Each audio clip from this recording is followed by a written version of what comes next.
The Wonderful World of Dark Lords. Attached notes. Sleepy Hollow.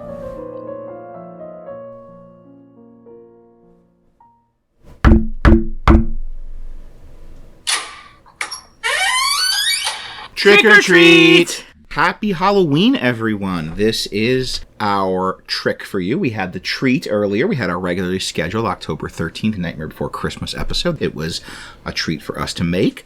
It sure was. It was a treat for you to enjoy. But this is our trick, a surprise bonus episode for this, flipping the digits around, October 31st, Halloween Day itself. But hopefully you will enjoy this as well, and so will also be another treat. Because we are a Ravenloft-themed podcast. We do horror stuff. We cannot let Halloween go by without having an episode drop.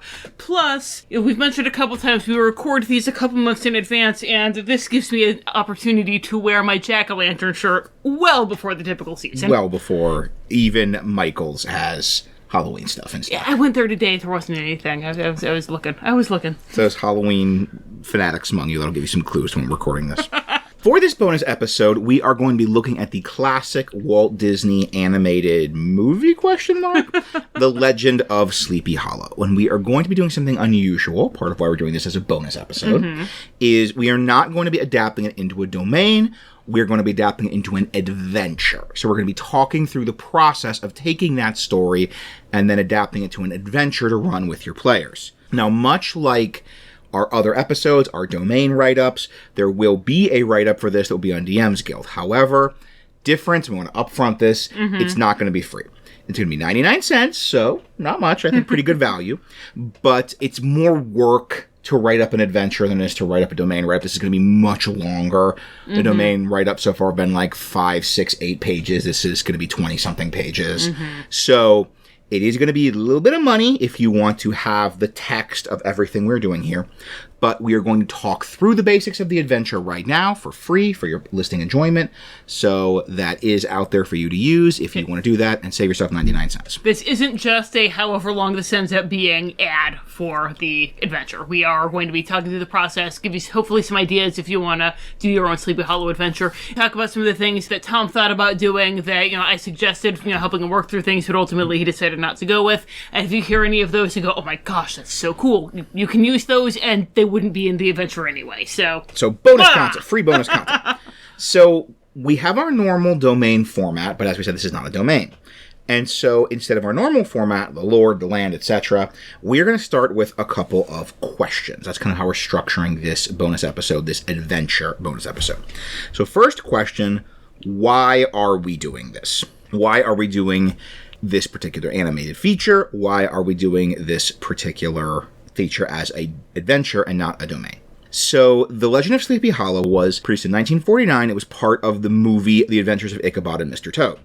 And you probably remember it. You probably especially remember the ending chase. That scene where the Horseman is chasing Ichabod is so good, is so famous.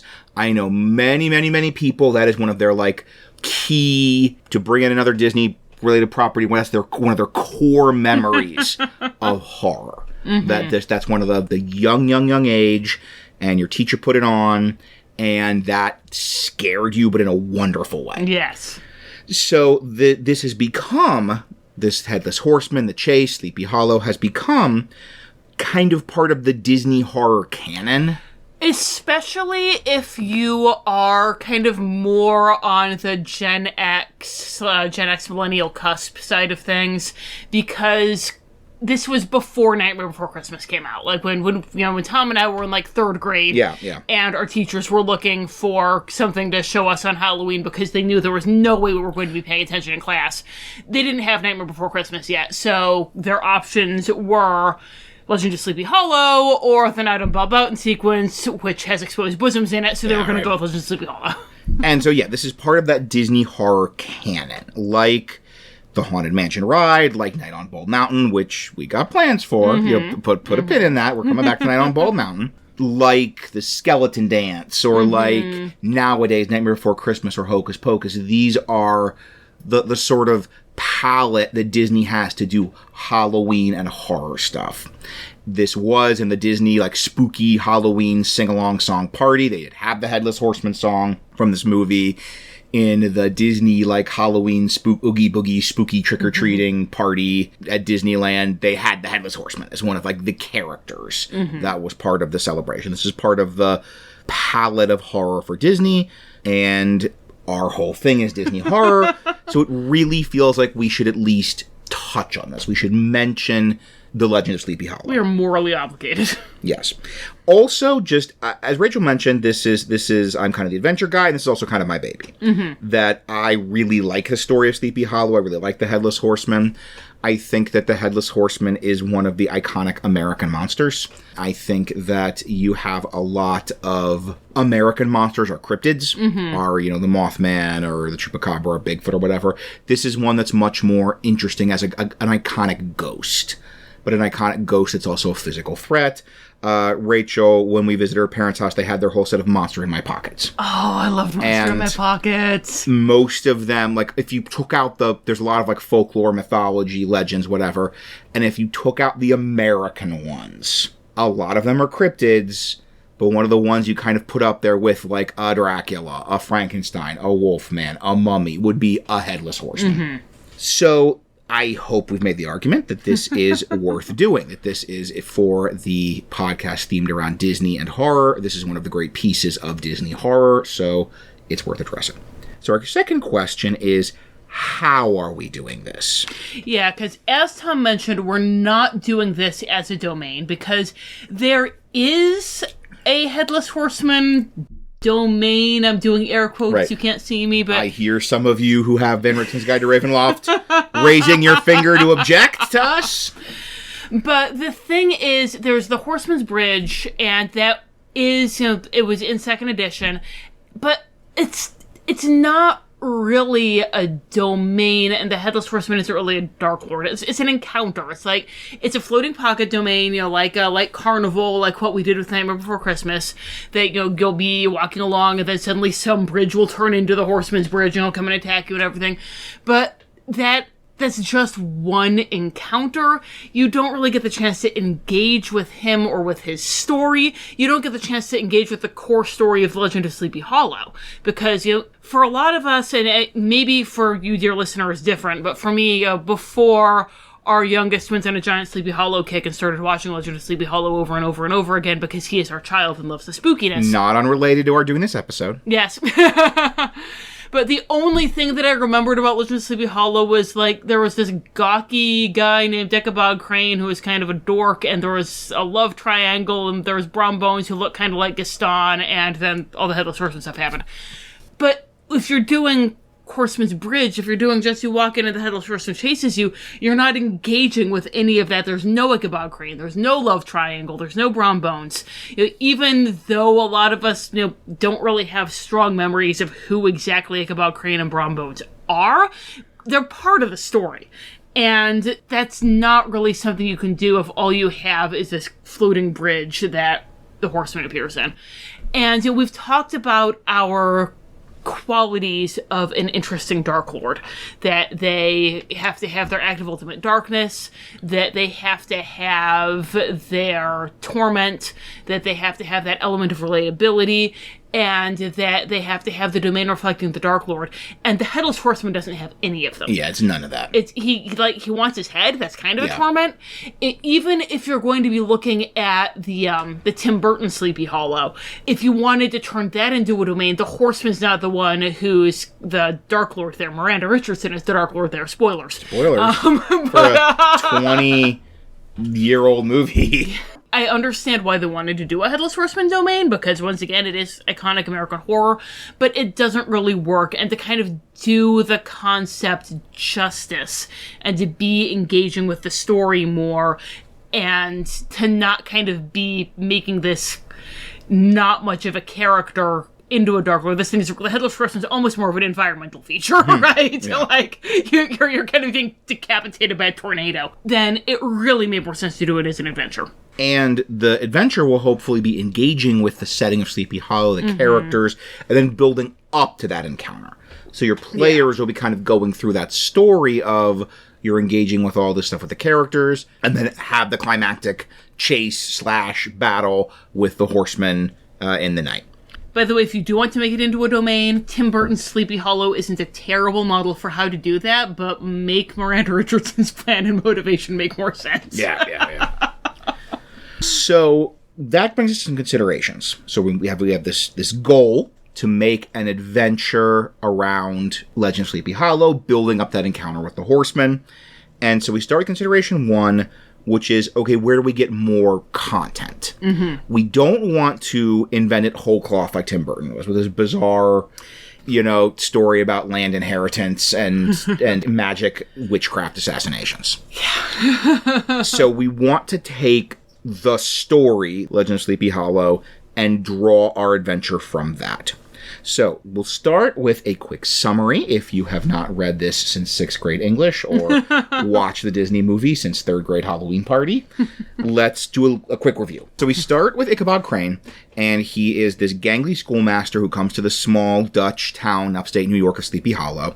He is very superstitious. He is like a real comic character. He's this he's the choir master, but he's a terrible singer, or he thinks of himself as this graceful dancer, but he's this really crazy, awkward dancer. He's very much his figure of fun, but he impresses a lot of the local ladies as a kind of figure of erudition and class and sophistication because he's not from this tiny town, this poor provincial town. And he romances Katrina Van Tassel, who is the only child of the wealthiest farmer. And she is the most beautiful, kind of the most eligible bachelorette in town. But it's also very clear that Ichabod is mostly interested in her money. Like they mention every time he goes to court on her, he's imagining himself as the master of this estate. And he's imagining all the prosperity, all the money, all the food, just everything. And his main rival is Brom Bones. Brom Bones is the village bravo, the village hero. He's very much, I think, Gaston-esque. Mm-hmm. If the movie were much, much more sympathetic to Gaston. He's big, he's strong, he's a prankster, and he's still not a good person, but he's better than Gaston. Yes. He doesn't try to have her father committed and force her to marry him. Yeah. So he is scared away. He's kind of set his cap on Katrina, and they've been courting, and he's scared away any other suitors. But not Ichabod. And so Katrina... Because Ichabod, as an outsider, Brom Bones doesn't have that weight for him. You can kind of imagine, again, everybody in town, they know that Gaston is into Belle, so oh gosh, well, we're not gonna go anywhere near Belle. But you could see somebody coming in from out of town and not knowing that Gaston is the town bigwig. No one's been like Gaston, a kingpin like Gaston. And so he would start courting Belle. So Katrina is not really interested in Ichabod, but she kind of leads him on because she wants to make Brom jealous. She's happy, there's somebody challenging Brom.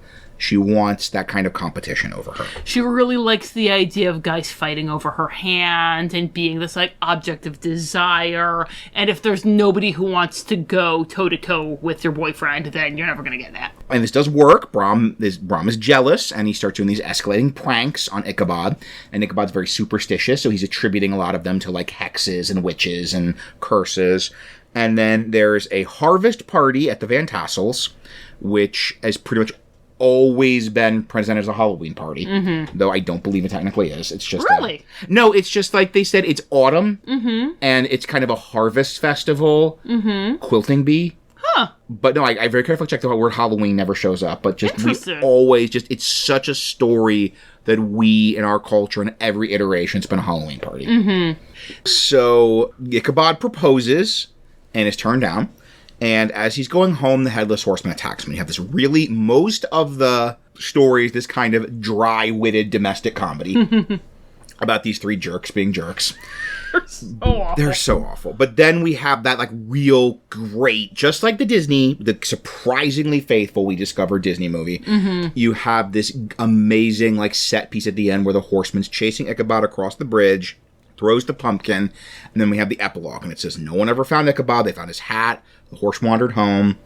They found a shattered pumpkin, right? The shattered pumpkin, yeah. They found the shattered pumpkin shell. Everyone assumes the horseman got him. Some people tell stories about seeing him in, another county that he just kind of, out of the fear and out of shame over being rejected, just left in the middle of the night. But, of course, the old Dutch farmers know better that he was taken off by the Headless Horseman. Also, Brom marries Katrina, and it's strongly implied that the horseman was Brom in disguise. Yeah. In the story, there's a line and he laughs knowingly whenever anyone mentions the Horseman getting Ichabod. Mm-hmm. And there's a little bit of that in the Disney movie, but the Disney movie is not nearly as much like, obviously this is a Scooby-Doo type situation. So the original story is mostly this kind of soap opera, comedy, love triangle, romantic conflict over who's going to marry Katrina. / get her farm. Which is connected to this conflict over her inheritance and over money. So that kind of love triangle, that's the core of the story. That's what we're going to be building on. Honestly, I mentioned the completely bonkers Tim Burton version, but reading through this with a fine-tooth comb, planning to adapt it into an adventure, I can actually see where he gets a lot of that. Mm-hmm. Like, there's no Katrina Van Tassel's stepmother is a witch who is like driven to starvation by her uncle or whatever, but having it be a conflict over inheritance, over property, over kind of a marriage that actually does fit the original story. Mm-hmm.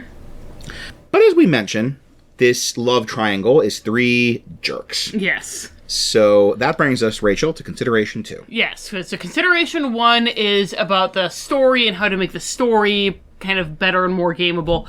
Consideration 2 is how to make these characters anyone your PCs would want to save. Because if they're going to be interacting with this story, if it's all just a bunch of jerks being jerks to each other, some parties are going to say, okay, it's the right thing to do. Maybe the Headless Horseman's going to take somebody who's not a jerk. Other parties are going to say, you know what? These guys all deserve each other. Let's go. So, because as it's written, you've got Ichabod, who, we a lot of times think of Ichabod as a sympathetic figure. He's so gawky, he's so weird, he's the smart one, and, Brom is the bully who's picking on him, and all of us nerds listening, we know that clearly makes Ichabod the good guy, but he's not. Or even just that he's the outsider. Yeah. That kind of have a natural sympathy for him. Mm-hmm.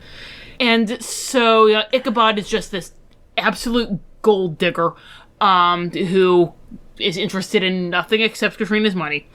Katrina is this horrible flirt who, is just stringing Ichabod along for no reason other than to make Brom jealous, and, she rejects him when he proposes because she was never planning on accepting his proposal anyway. And, Brom, obviously, he's proto-Gaston. He's bullying Ichabod, obviously he's not going to be happy that Ichabod is coming after his girlfriend, but he reacts by bullying him, by playing childish pranks, by just being just a nasty jerk. And then, of course, culminating in this really cruel, mean-spirited prank after he's already been turned down, just to scare him off. I watched, as research, 4 different versions, mm-hmm. and every single one of them makes someone much more sympathetic. Mm-hmm. It's either Ichabod or Katrina. They're either making Ichabod, in one case, they actually have Ichabod and Katrina end up together because mm-hmm. they want to kind of give Ichabod the happy ending. And others, it's making Katrina much, much more sympathetic, much more she's just kind of being friends with Ichabod, and she turns on the proposal because she's just never expressed romantic interest in him. So every adaptation is faced the same question: how do you make your audience, in this case your players, care about somebody? Mm-hmm. So we're going to talk about that real quick here before we get into the story and how we do it. These are some alternate versions of the characters to keep in mind as you're listening to the story. We're not really going to talk too much about how to make Ichabod sympathetic because, number 1, that's obvious. And number 2, as you're about to find out in a couple minutes, by the time the adventure starts, Ichabod's dead. So it doesn't really matter whether he's, basically a good guy or not. Making Katrina more sympathetic is pretty easy. We've been doing all of this Brom being Gaston comparison.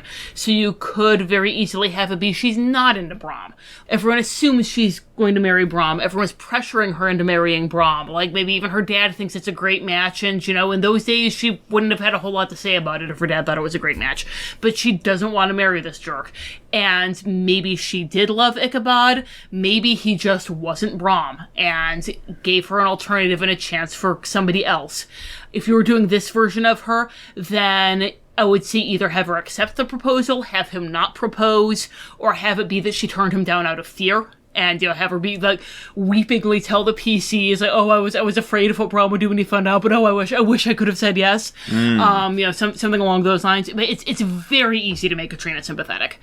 And then if you really want to throw your PCs for a loop, when our son was watching this for the umpteenth time yesterday, the way that Ichabod was talking in the Ichabod and Mr. Toad short, he says he's thinking about the money and the farm and everything, and he's thinking about how Katrina's father is the one who has the farm, and he goes, so what's the exact line? Like, well, he can't take it with him. Like, the old goat's gonna kick it someday, and when he checks out, I check in. And it's like this, he's imagining her father, like, sitting on this throne covered in gold, and then her father disappears and Ichabod appears, like wearing the same fine clothing. And that really sounds like he's going to murder her dad. Pretty murdery train of thought, yeah.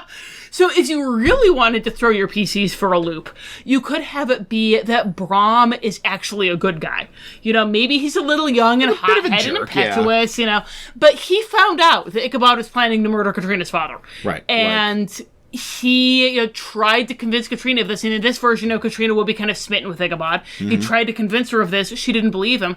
And what was he supposed to do other than this Headless Horseman prank? This was his last-ditch effort to try and scare Ichabod away to stop Katrina's father from getting killed by this gold digger who didn't love her. So if you really want to, throw your PCs for a loop, then having Brom be the good guy was going to be a great twist. In the adventure, I am, like, the default is everyone's a jerk, but I am including, like, a sidebar with Rachel's wonderful ideas, saying a lot of PCs need a sympathetic character. They need an NPC that they like to kind of center them in the story and in the incident and in the adventure, and to emotionally engage with the adventure and care about what happens. They need to have an NPC they like, and this is a way to do that. So if everyone's jerks, once again, your PCs might be like, you know what, bye, Sleepy Hollow, you're a town full of jerks and we hate you. Deal with your own Headless Horseman. Hope you all get decapitated. Bye! Which brings us to our third consideration, which is the question of the Horseman. And that is to do a real horseman or a Scooby-Doo horseman. As I mentioned, in the original story, it's strongly implied it was just Brom all along. All of the versions I watched, including, you could argue, the Disney one, have a stronger implication the horseman is real. And sometimes it's like, yes, that was Brom Bones, but there's a real horseman too. Because we want that. We don't want Scooby-Doo. We want there to be the Headless Horseman of Sleepy Hollow. And so what we're doing here, your PCs are going to go in with that question. Okay, this is Dungeons & Dragons. There's a good chance it's going to be the real horseman. Or the GM might be trying to Scooby-Doo us, and it's Brom Bones in disguise. Why not both? I'm borrowing some plot elements, and a lot of this is influenced by the Adventure and DMs Guild, which is The Legend of Sleepy Hollow by S.J. Twinning, which we'll put the link in the show notes.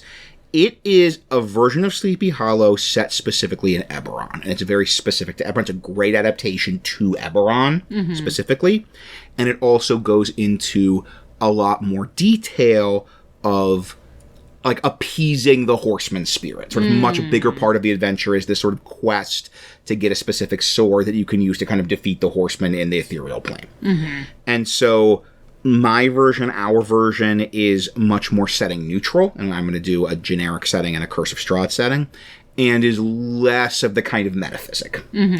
So our adventure, as Rachel mentioned, and kind of borrowing this element from S.J. Twinning, when the PCs arrive, Ichabod has died.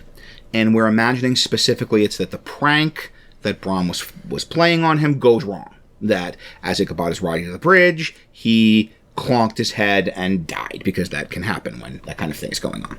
So Brom convinces the friends that are helping them that they're going to be arrested and maybe hung for murder. So they're like, okay, but we can blame the horseman if we cut off Ichabod's head. So they cut off Ichabod's head, Brom hides it somewhere, and everyone does blame the horseman, just like in the original story. So then Brom, the friends are filled with guilt, and one of them wants to go and confess, and Brom gets into a fight with him, and things escalate, and that friend dies as well. And kind of depending on what specific variant of Brom you're doing, how accidental was that accidental death. But Brom says, hey, this is working for me. So he cuts off that guy's head and hides it as well. And once again, the horseman's going to get blamed for this murder. So our adventure opens with the PCs arriving and finding that second body. and they're looking for Ichabod. Most of the adventure hooks I have are they're sent to check up on Ichabod, to deliver a book, or to just check in on him because he hasn't responded to a letter or something like that. So that's Scooby-Doo, right? And that's the first part of the adventure. They're going to be investigating, learning about the love triangle, investigating the murders, investigating the dead bodies, and hopefully drawing the conclusion that this is a Scooby-Doo story. That's Brom using the legend of the Horseman to cover his murders. So when the PCs accuse Brom, then the actual spectral Headless Horseman attacks. Because in our version, the death of Ichabod, the death of this other Sleepy Hollow boy, this kind of fear being generated, all of that kind of psychically resonates to awaken the Horseman. Mm-hmm. And that Ichabod's ghost is sort of merges with the Horseman because his death is really what awakens all this fear. So the Horsemen start terrorizing the town. So you have the PCs then have to deal with there's kind of that twist of, oh, we think we know where this is going, that's Brom or this other guy in disguise, but then an actual Headless Horseman comes and we have to fight. And it also means you've got a couple of possible endings. One of them is just that they fight the Horseman, they go in the woods at night, and the Horseman attacks, and they fight, and they get the Horseman to 0 hit points and banish him back to the ethereal plane. Hooray. Have a medal ceremony. But we also have that wonderful kind of logic of the head, that if the PCs can find Ichabod's head, where like they can get Brom to tell them where he hid it, or they can maybe try and figure it out, then they could give Ichabod's head to the Horseman, and that also appeases him. Since it kind of is Ichabod at this point. Right, exactly. So. Or you've also got incorporating the legend, the idea of the bridge, and this is taking inspiration from the real Ghostbusters episode, The Headless Motorcycle List, where the Ghostbusters basically make a hologram of a street over a bridge and are able to defeat the Headless Motorcyclist by getting him to unknowingly go across the bridge. So if your PCs are creative problem solvers, as PCs often are, then they might say, hey, we want to try dragging the Horseman across the bridge. Hey, we want to try tricking the Horseman into crossing the bridge, in which case, once again, there's a certain type of PCs that love nothing more than kind of clevering the combat to not happen at all. And we're both thinking of a specific person.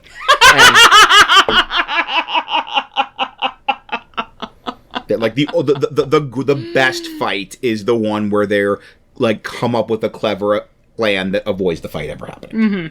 And so you have that option here, and that totally fits the narrative logic. If the Horseman can't cross the bridge, and if the PCs are able to grapple or grab or push or magic the Horseman across the bridge, of course it's going to defeat the Horseman.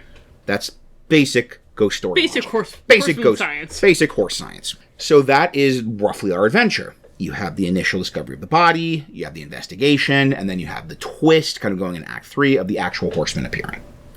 But that's my version, and as we said, as we were brainstorming, Rachel had a whole bunch, just a fireworks display of possible variants, which were so helpful to me. Because Tom did most of this on his own, and then he was kind of stuck for some of how to escalate here and how to do a third act twist there, and came and asked me. And the thing about asking someone who has not been involved in the process at all is you get some of the most gonzo stuff. You really do.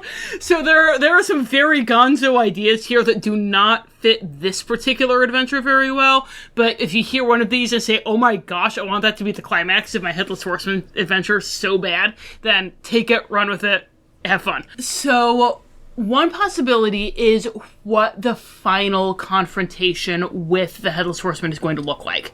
That, in this, it's just kind of a showdown with him.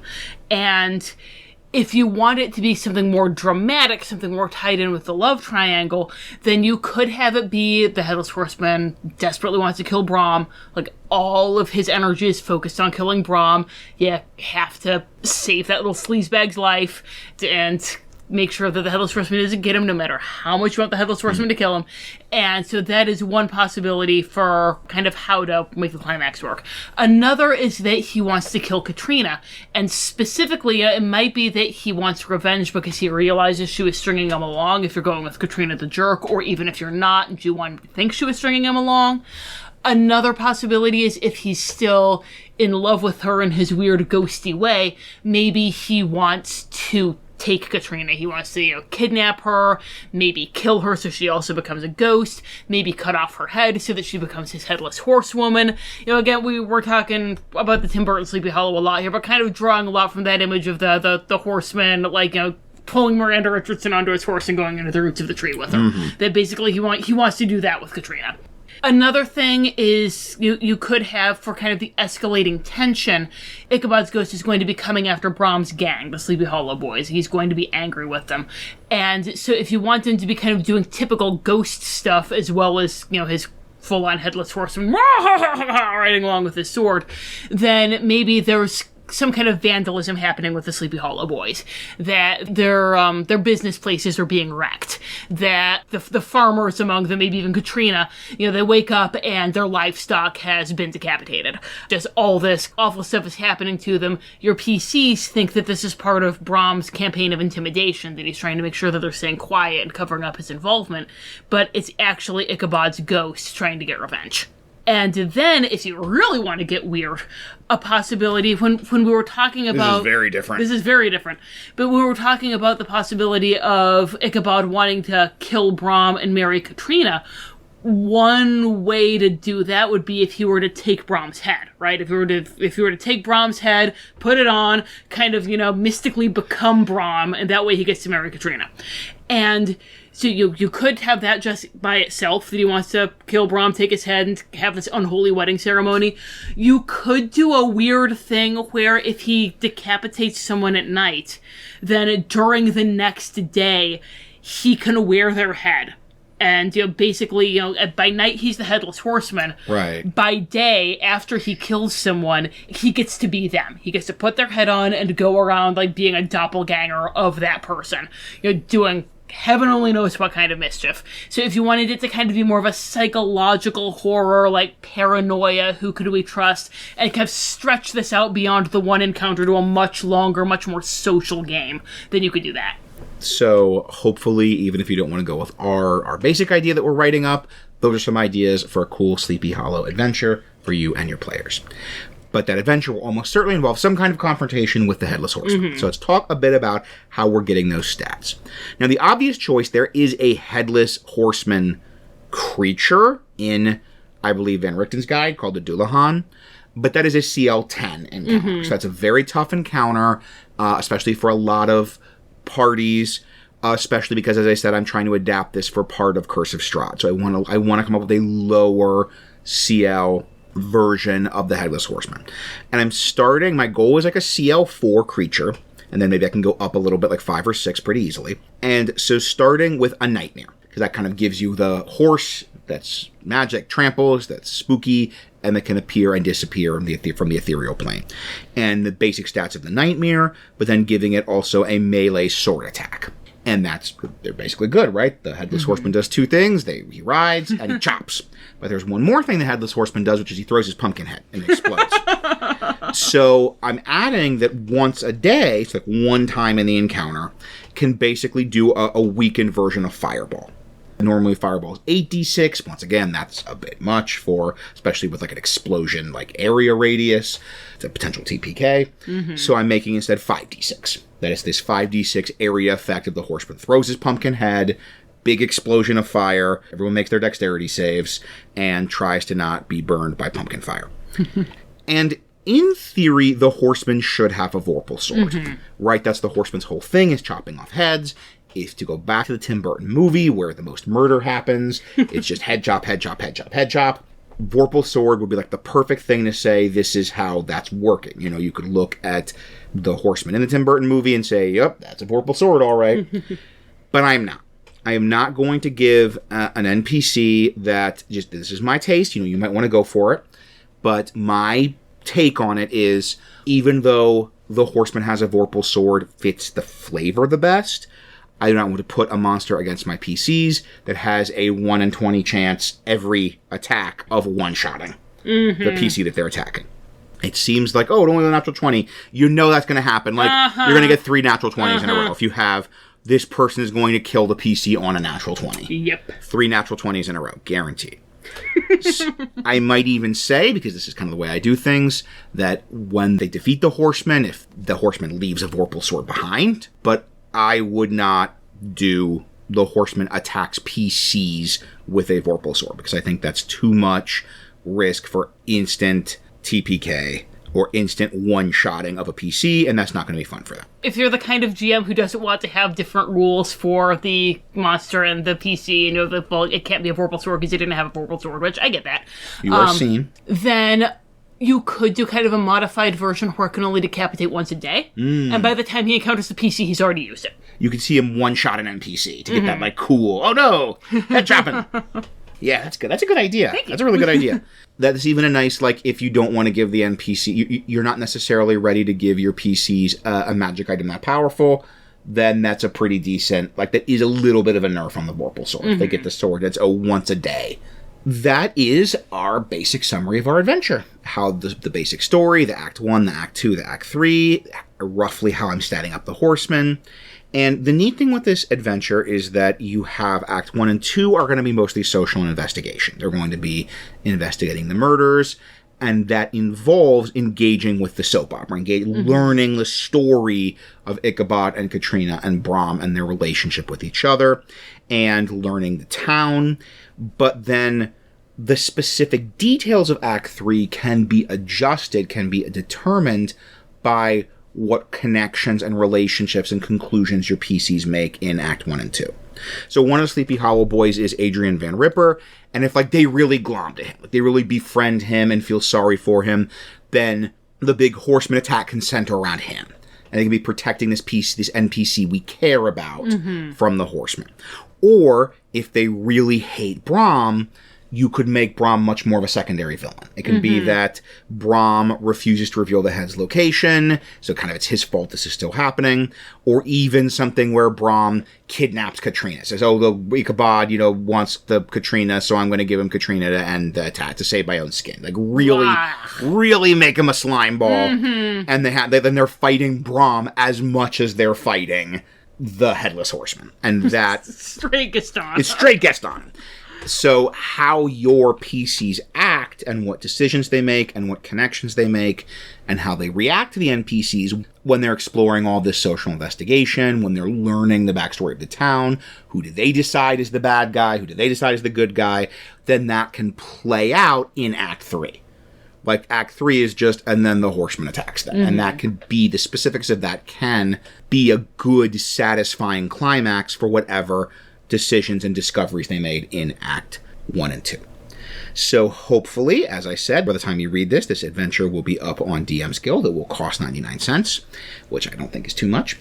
There will be a setting neutral version, and there will be a Curse of Strahd version specifically. I'm adding the town of Sleepy Hollow to Barovia and kind of incorporating that into some extra Curse of Strahd content if you're running that.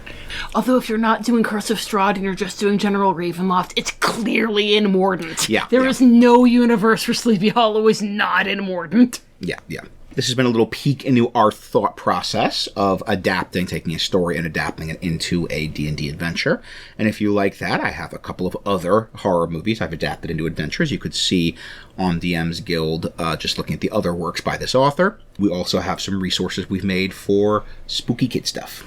Speaking of spooky kid stuff, as we've mentioned pretty much every episode, I have a picture book, Mother Ghost Nursery Rhymes for Little Monsters. It's 13 classic nursery rhymes written to be about Halloween, so by the time this is dropping, it would not ship to you until Halloween was already over. But if you're anything like me, as I sit here wearing my jack-o'-lantern shirt in summertime, then that is not an impediment.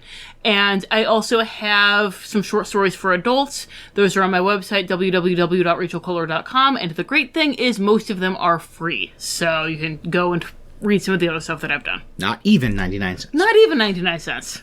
And then in the meantime, if you want to contact us, then you can email us at wonderfulworldofdarklords@gmail.com.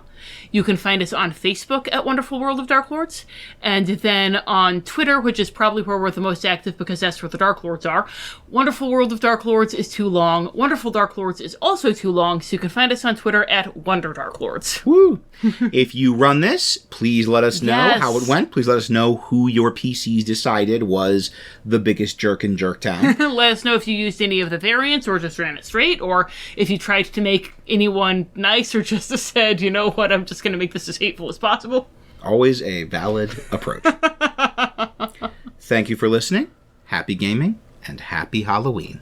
Woo!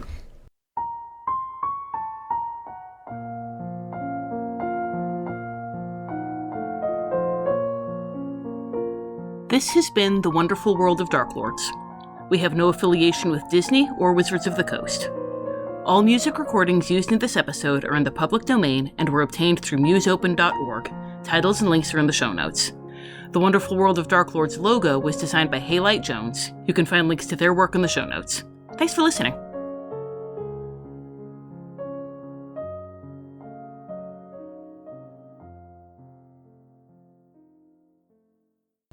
I have written a picture book for children called, as opposed to picture books for adults. Mm-hmm. I mean, Yeah, just go to sleep there.